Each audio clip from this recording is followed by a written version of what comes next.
A qualidade da democracia. Por José Álvaro Moisés.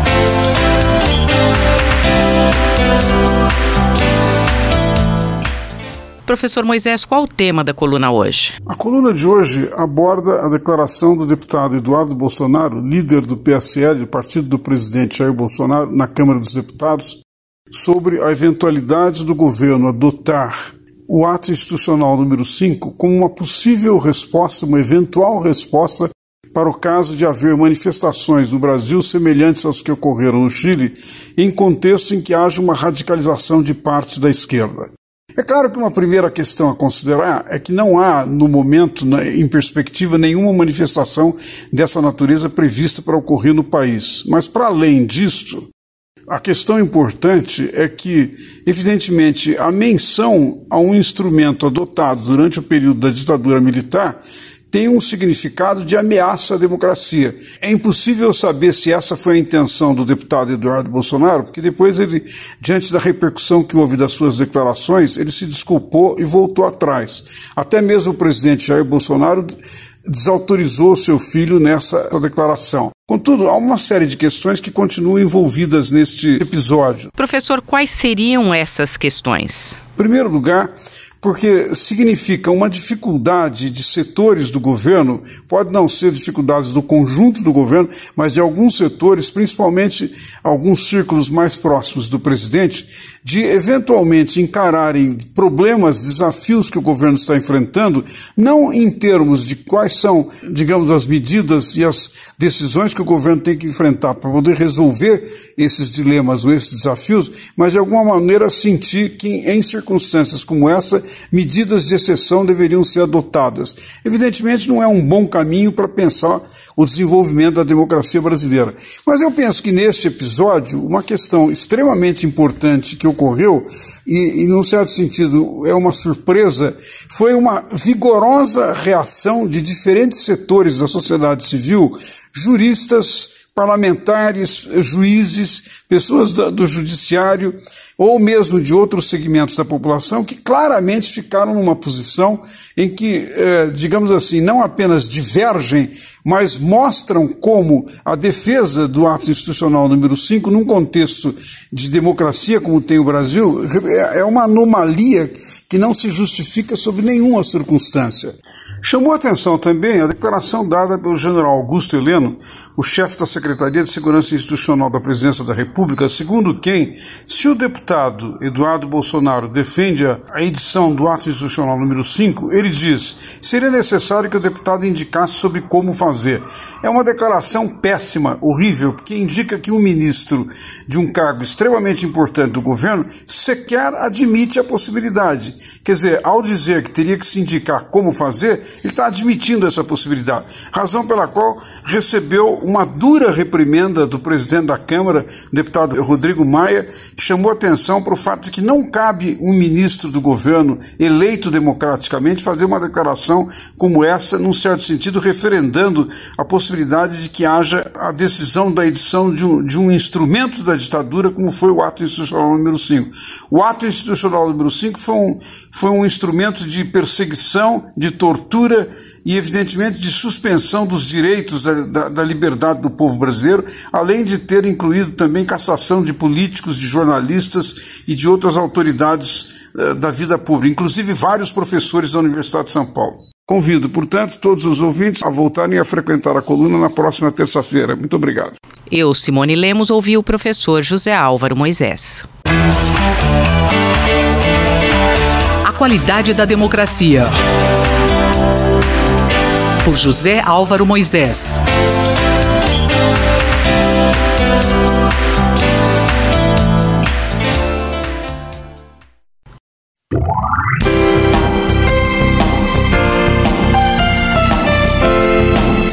Diplomacia e Interesse Nacional, pelo embaixador Rubens Barbosa.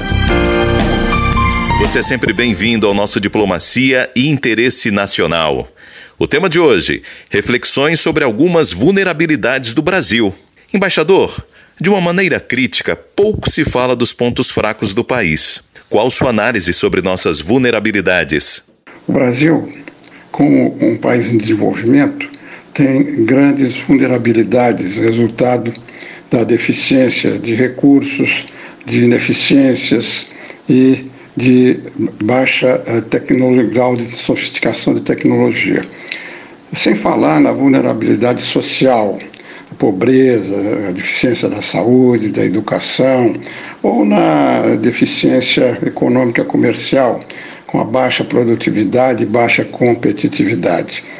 Eu vou mencionar apenas algumas vulnerabilidades a partir do que estamos vivendo, da crise do vazamento de petróleo e da ideia da reforma do papel do Estado, com a saída do Estado empreendedor, Estado empresário, para um Estado que fiscalize e que regule através das agências reguladoras e seus órgãos de fiscalização.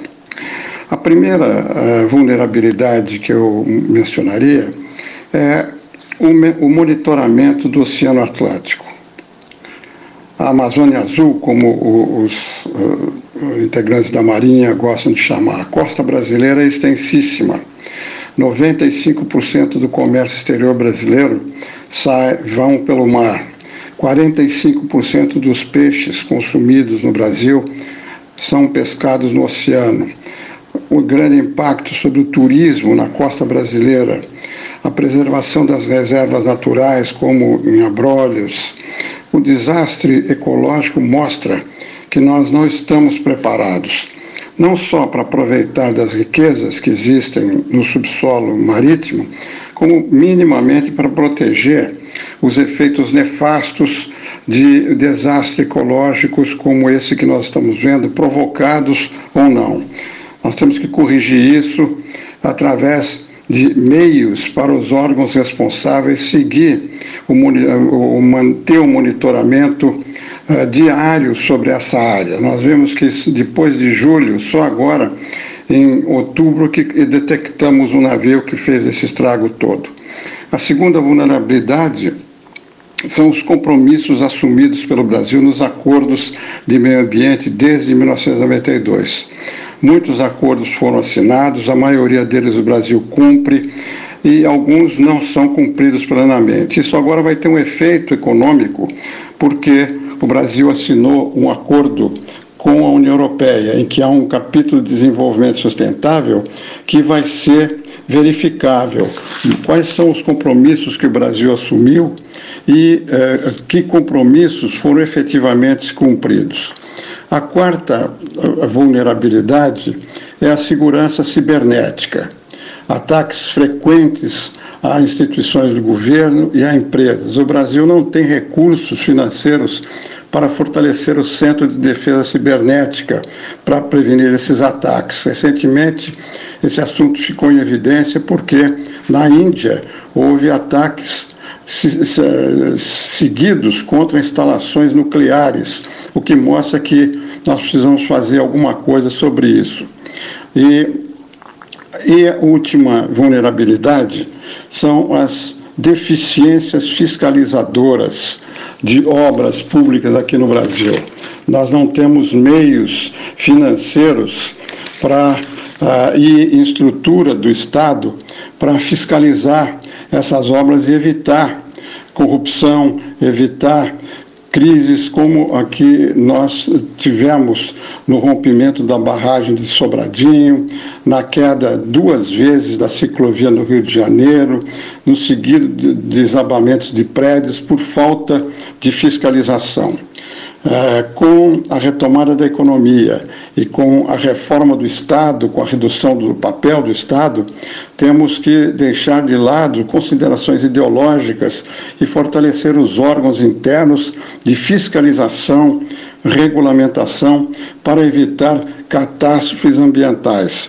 Existem meios em alguns órgãos muito bons para que isso possa ser feito. É preciso que haja a sensibilização por parte do governo federal e levar adiante reformas, medidas que permitam uma maior fiscalização e maior regulamentação nessas vulnerabilidades. Há muitas outras vulnerabilidades que precisam ser atacadas também. Apenas mencionei algumas para chamar a atenção dessa deficiência do Estado brasileiro para evitar desastres, como estamos vendo recentemente, cada vez mais seguidos. Eu sou o Mário Santi e conversei com o embaixador Rubens Barbosa.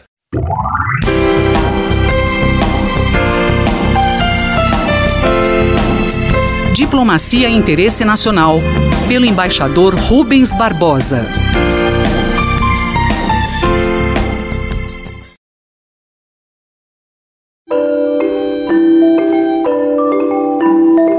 Minuto do Cérebro, por Otávio Pontes Neto. Professor, com a matéria que saiu no Fantástico esse final de semana, estamos recebendo perguntas de ouvintes querendo mais detalhes sobre qual a indicação da trombectomia mecânica em pacientes com AVC. O senhor pode esclarecer aos ouvintes quando esse procedimento está indicado? Olha, o acidente vascular cerebral do tipo isquêmico, que é aquele causado por entupimento de artérias do cérebro, ele pode ser tratado na fase aguda com 2 tipos de tratamento, né? A terapia de reperfusão com trombolíticos, que são remédios que são injetados na veia para dissolver o coágulo, e isso pode ser feito em geral até 4 horas e meia do início dos sintomas, né? Selecionando pacientes depois de uma tomografia, e a trombectomia mecânica, que é um procedimento endovascular por cateterismo, que pode ser feito em até 24 horas do início dos sintomas, se a gente selecionar os pacientes com uma neuroimagem mais avançada, com técnicas de perfusão ou com exames um pouco mais sofisticados de tomografia e ressonância, tá? Bem, a trombectomia mecânica, ela está indicada, não é para todos os casos de AVC isquêmico, é para aqueles em que existe oclusão de uma grande artéria do cérebro, né? Oclusão ou da artéria carótida interna ou do tronco da artéria cerebral média, em geral, né? Então são casos mais graves, correspondem em torno de mais ou menos 20 a 25% dos casos de AVC, mas são os casos mais graves, né? Por isso que esse tratamento ele veio ajudar bastante, porque juntamente com a trombólise ele aumenta muito a chance do paciente ficar sem sequelas, né? E em que momento esses tratamentos de reperfusão estão indicados? Então, esse é um ponto bem importante, né? A terapia de reperfusão, seja com trombolíticos ou com trombectomia mecânica, ela está indicada na fase aguda do AVC isquêmico, ou seja, nas primeiras horas dos sintomas. Daí a importância de um paciente com AVC isquêmico ser encaminhado rapidamente para um hospital adequado, que tenha tomografia, que tenha equipe de neurologia, de radiointervenção, né, para que ele possa ser atendido e tratado rapidamente. Esses procedimentos não podem ser feitos dias depois, semanas ou meses depois do AVC, né? Nesses casos aí, o tratamento basicamente vai ser com reabilitação, né? Com fisioterapia, com fonoaudiologia, né? Com terapia ocupacional, né? Então, seria uma reabilitação que geralmente é coordenada por um neurologista, por um fisiatra, né? E aí para minimizar as sequelas e favorecer a reorganização do cérebro, né? A neuroplasticidade cerebral, né? Esse tratamento de fase aguda, que é a terapia de reperfusão, tem que ser feito, portanto, nas primeiras 24 horas do início dos sintomas. Eu sou Rosimeire Talamone, nós acabamos de ouvir o professor Otávio Pontes Neto, da Faculdade de Medicina da USP em Ribeirão Preto. Minuto do Cérebro, por Otávio Pontes Neto.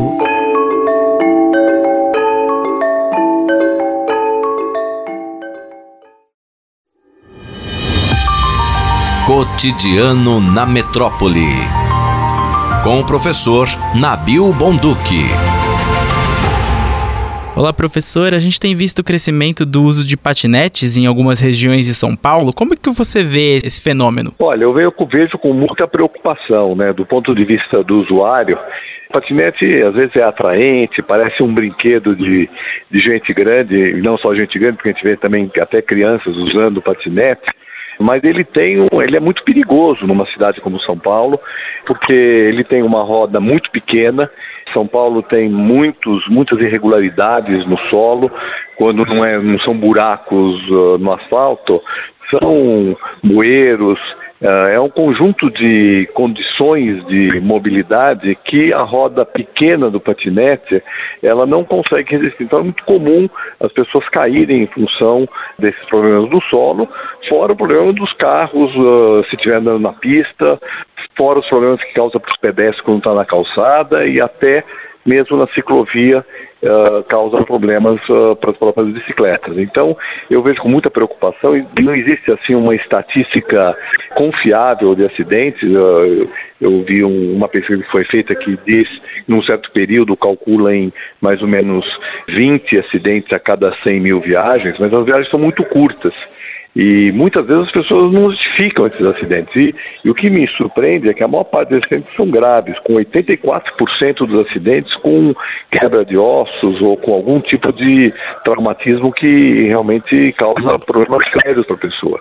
Então eu vejo que é um problema grave. Uma cidade como São Paulo é uma cidade que não está preparada para esse tipo de sistema, é instável, qualquer irregularidade a pessoa pode cair. E a pessoa não tem nenhuma proteção também em cima do patinete. Então, realmente, eu acredito que é um modal que deveria ser restringido ao máximo, se não até mesmo proibido na cidade de São Paulo. Então, para a mobilidade, o senhor realmente acredita que não é bom o patinete? Não, acredito que não é bom, inclusive pelo seguinte: primeiro que o custo dele é absurdo.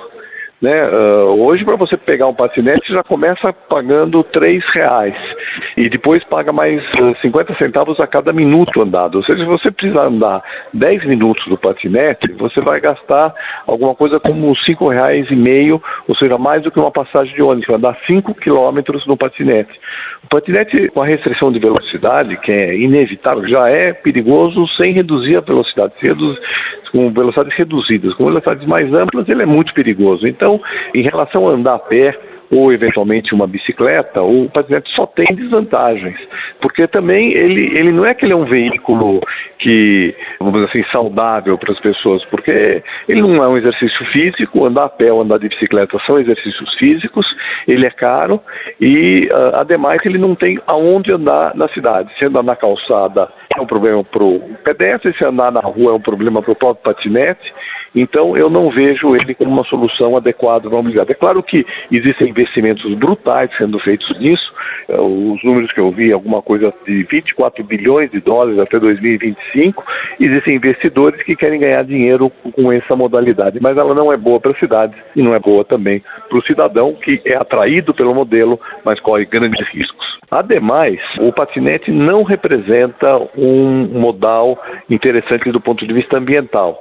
Porque, em primeiro lugar, o patinete é largado em qualquer lugar na rua e depois precisa ser recolhido. Então, todo o impacto ambiental das peruas que passam recolhendo esses patinetes. Outra coisa que é muito significativa, que estudos que foram feitos nos Estados Unidos mostraram que a vida útil de um patinete de aluguel, que é muito maltratado pelo usuário, é de 28 dias. Portanto, precisa se produzir muito patinete, utilizando alumínio, lítio, uma série de materiais que no processo de produção gera emissão de carbono. Então, nem do ponto de vista ambiental, ele é uma boa solução. Eu, Denis Pacheco, conversei com o professor Nabil Bonduc para a Rádio USP. Cotidiano na Metrópole, com o professor Nabil Bonduc.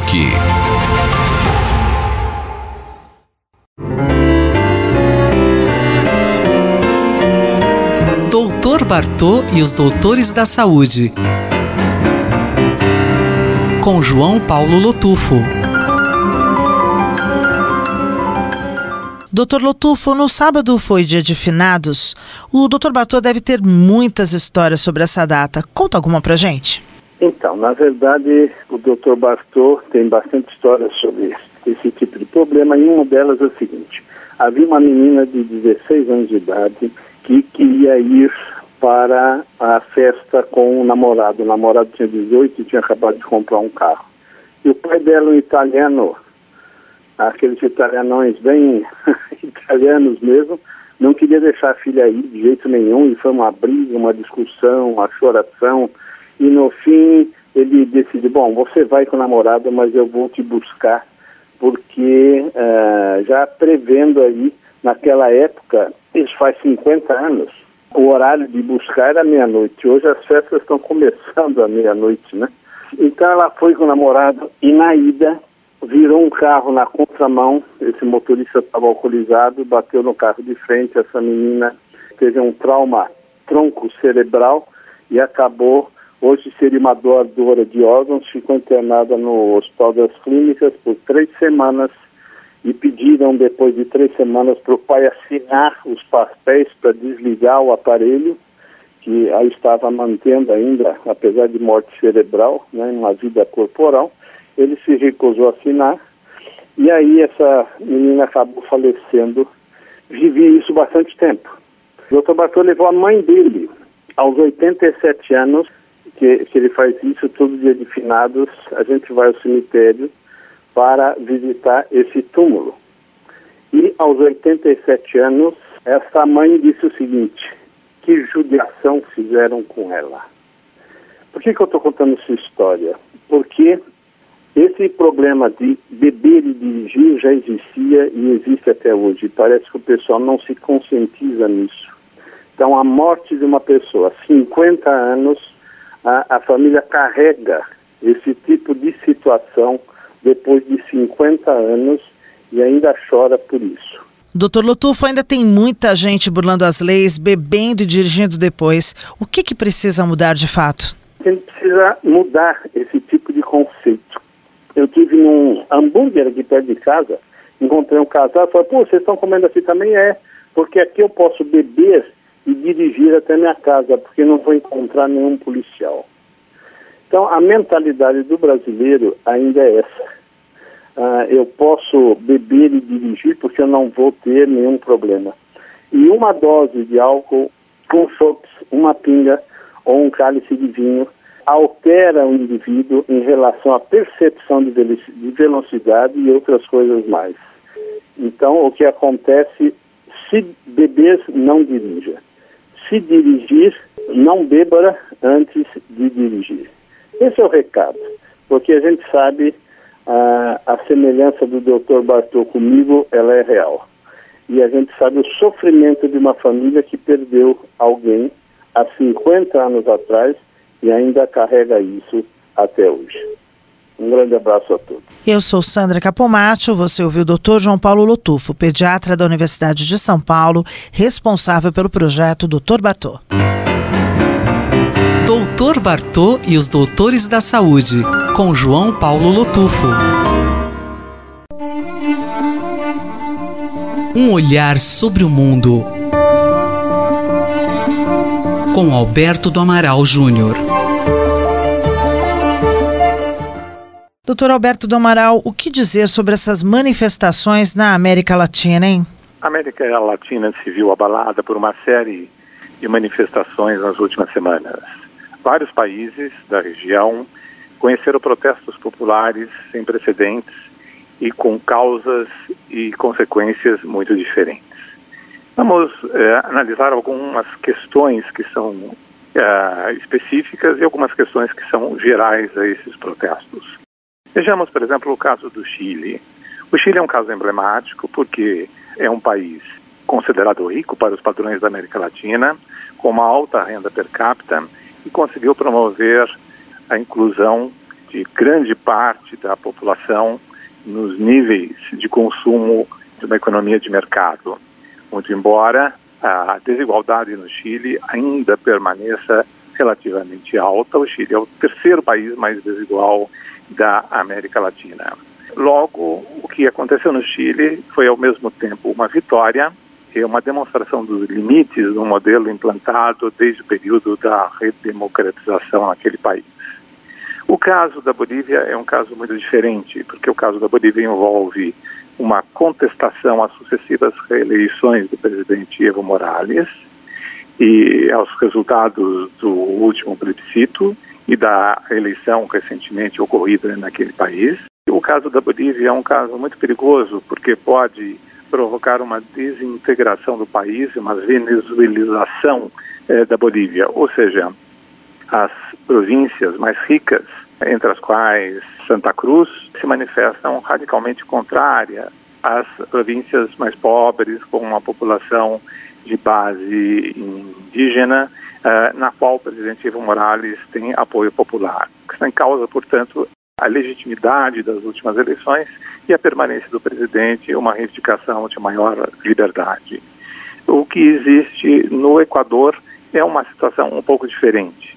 O presidente Rafael Correa contraiu uma série de dívidas e essas dívidas levaram o país a efetuar um empréstimo perante o Fundo Monetário Internacional, e esse empréstimo impôs ao Equador uma série de condicionalidades, ou seja, o Equador teve que tomar medidas internas para combater desigualdade e para combater também as grandes manifestações que existiram por parte da população.